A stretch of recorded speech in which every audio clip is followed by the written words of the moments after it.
Today, we have with us one of the men who was exonerated, Aaron Patterson. We also have Nason Fields, who served 17 years for murder and is currently out on bond. And he is joined by his sister, Ruth Sandifer. But first, Aaron, I'd like to ask you a question. Can you tell us a little bit about your experiences as a prisoner on death row? Tell us how you met Nason, and why would you give him $100,000 that the state gave you after you received a pardon? I stayed in, I was locked up on death row for 17 years. Spent the majority of my time in segregation on death row for protesting against prison condition and administration.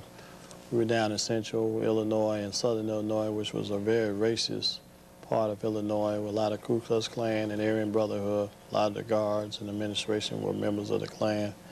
And we had an ongoing battle with them down there the whole time I was down there. So I spent most of my time in segregation there, and I was chained and leg shackles. I had to wear leg shackles and chains everywhere I went. And I wasn't allowed to have contact visits. I wasn't allowed to call home. I was only allowed to call my attorneys 3 times a week. And so at least 3 or 4 times I was almost killed on death row and in Cook County Jail by guards and administration. And I met Nate in Cook County Jail back in '86. And we spent time in the county jail together. We established a friendship and a bond then. And we both ended up on death row. And we both spent time in Pontiac and Menard death row, both locations. And it wasn't a hard thing for me to spend money to get this brother out on bond. He's no longer interested in making enemies. His new focus... Who is this individual, though? This is me. I'm running for state rep over here. You got your tracksuit on, your Allen Iverson hat, you're chewing gum. Do you consider yourself a politician or what? I consider myself a freedom fighter revolutionary. But I'm not trying to be a typical politician. Patterson's life is far from typical. I just got off death row last year. Sentenced to die for a double murder, Patterson served 13 of his nearly 17 years in prison on Illinois death row. The governor pardoned him on the grounds of insufficient evidence. Patterson accused police of torturing him to get a bogus confession. Chicago police and the U.S. Attorney's Office investigated. No charges were filed. Aaron Patterson for state rep. Patterson's payback is his political crusade. Election analysts say he would make history if elected as the first person to go from death row to a state house. What inspired me to run was the fact that it was the very laws that put me on death row. I want to change those laws. All through here. That's Latinos and black. Patterson lives in a district where nearly half the residents are minorities. Poverty is pervasive. You want the gangbangers off the corner? We get them some jobs. The 39-year-old Democrat says his message resonates because voters identify with his plight.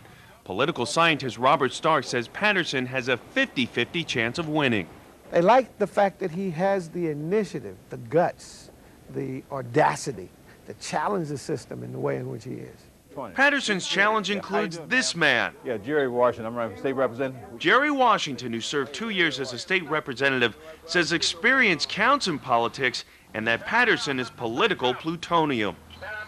Nobody would listen to him as radical as he is and radical as he sounds. If we don't get changed through the ballots, we gonna damn sure get it with the bullets. If elected, Patterson says he'll occasionally conform and put on a suit, but that he'll never shed his stripes of ideological rebellion. I might go to jail the day I get inaugurated because I'm letting them know coming through the door. This is a red alert. In Chicago, Jeff Goldblatt, Fox News. I just want to make a short comment about what's going on. I'm here today in solidarity with my brother here, Fred Hampton. I just happened to bump into him today, and we were going to the same place with the same complaint. My name is Aaron Patterson. I was on death row for 17 years for a crime I didn't commit. And if Mayor Daley had took the time to investigate those torture issues that were going on at Area 2, I wouldn't have spent 17 years on death row. Now, I bumped into Mayor Daley at the Operation Push breakfast, and he assured me that I would get a meeting with him within a week through his aide, Charles Bowman. I made several calls to Mr. Bowman to set up a meeting with Mr. Daly. He gave me the runaround. So I decided that I would ask a few friends to come along today to meet with Mayor Daly. Now, if he refused to meet with me today, I will go to his house. We would go to Mayor Daly's house, and I would go there on a Sunday morning while he's sitting in the living room reading his Sunday paper. And I want everybody to know that it's no secret that Mayor Daly was the ringleader of a torture ring at Area 2 and Area 3. Here's the proof. The proof is in the writing. His own superintendent of police, Breezak. Yeah, that's right. Here's the letter, right here. It asked Mayor Daly, who was Cook County State's attorney at the time, 1982, to investigate a torture issue involving Andrew Wilson. Former Cook County State's attorney Richard Daly did absolutely nothing. Absolutely nothing. That's right. Okay? We're not going to let him get away with this anymore. And if any of y'all, I just want to put Mayor Daly on notice and Dick Devine. If you're thinking about targeting me by dropping a ton of manure like you did to my mother while I was on death row, or taking pop shots at me, I'm letting the whole world know to put them on notice that y'all might try something like that. All right? You got my back. I'm letting the whole world know that they not beyond assassinating brothers like myself. But we're not having it. Okay? So if you got that on your mind, or you think about dropping some drugs on me, or setting me up in some form of faction, I'm way ahead of you on that. In Prison Orange, 38-year-old Aaron Patterson, a former death row inmate, pardoned by former Governor George Ryan, told NBC5 that he is innocent on federal gun and drug charges. Did you sell drugs? No. Did you buy drugs? No. Did you sell guns? No. Did you buy guns? No. Did you have either in your possession? No. Absolutely not. Why are you in here? Because I'm a victim of the system. According to a U.S. Attorney indictment, the former death row inmate was videotaped over a 5-month period by investigators allegedly receiving guns and delivering drugs to an informant. Patterson says the informant, a friend, told him in February about the sting. They asked him to set me up with a drug transaction. If that didn't work, number two, they were going to try to just say, leave the drugs in this house or car, as if you just left it there accidentally.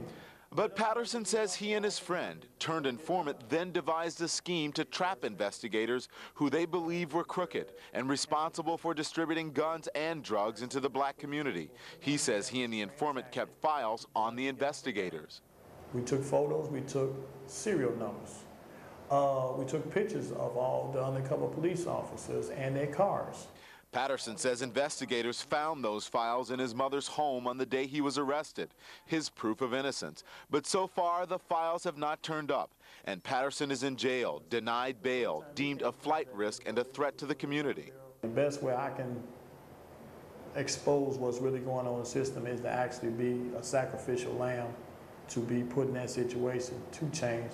If convicted, Aaron Patterson could go back to prison for life, not long after he left there, escaping death. Many soldiers behind the wall, gotta free them all. It's a struggle with the law, we ain't free at all. The hell is captive in bondage, they call it law. It's time to take them shackles off and free them all. So many soldiers behind the wall, gotta free them all. It's a struggle with the law, we ain't free at all. The hell is captive in bondage, they call it law. It's time to take them shackles off and free them all. Young Huey took action, so did George Jackson. Revolutionary methods with guerrilla tactics. Descendants of slaves rebelling against their slave masters. In 69, Mark Clark and Fred Hampton assassinated like they did Lil Bobby Hunting. And long before that, we've been struggling and suffering. Acts of rebellion, perversions of justice. America was built on blood, no country could trust it. See, some European mans came and stole some native land. Got some boats and went and stole some Africans. Brought us back and made us build this wicked land. And now they want us all to be proud Americans. But it's not true to be. My country is a thieves,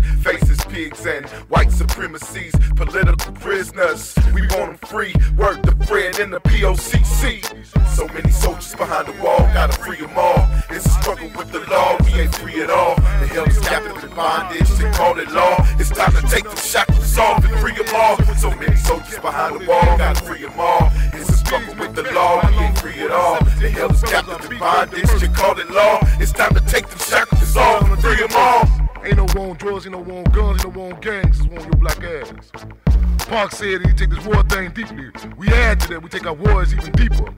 We making a concrete connection from them torching the body of Reverend Nat Turner to what they did in Shaka St. Copeland in Huntsville, Texas. From the bounty that was being placed on the head of Harriet Tubman to the present-day bounty being placed on the head of Assata Shakur. From the packed prison ships they had us on when they ripped us up from Africa to the packed conditions in Cook County Jail and every other concentration camp in this country.